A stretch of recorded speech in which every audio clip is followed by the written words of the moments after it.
নতুন প্রজন্ম নতুন দেশ, স্টুডেন্টদের হাতে বাংলাদেশ। হ্যালো ভিউয়ার্স, আসসালামু আলাইকুম। কেমন আছেন সবাই? ওয়েলকাম টু মাই চ্যানেল রানাইন মাহি মিডিয়ার পক্ষ থেকে আপনাদেরকে স্বাগতম।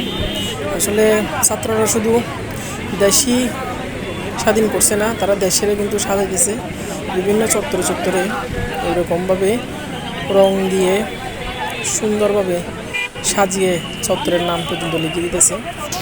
এইভাবে কিন্তু এরা শুধু একটা জায়গায় নেয়, প্রত্যেকটি জায়গাতে তারা যেখানে আগে যে পোস্টার লিখন যেগুলো দেখতো এগুলো সবগুলো ধুয়ে মুছে পর্য পরিষ্কার করে কিন্তু তারা এই কাজগুলো কিন্তু করতেছে, যে সুন্দর সুন্দর দৃশ্য দিতেছে, দেশের বীর সেনাদের দৃশ্য দিতেছে। তো আমাদের জন্য যারা এই 2024 সালে যারা রক্তের বিনিময়ে আমরা যারা স্বাধীন একটা দেশ উপহার দিয়েছে তারা, তো তাদের বিভিন্ন স্মৃতি তুলে ধরতেছে। এটা হচ্ছে যে একটা সিলেটের গুল চত্বর, একদম বিজয় চত্বর নামে পরিচিত বর্তমানে। আবু সাইদ, তারপরে যারা অবশ্যই ছাত্র আন্দোলনে শহীদ হয়েছেন বীর সৈনিকেরা, তাদের কিছু স্মৃতি তুলে ধরলাম।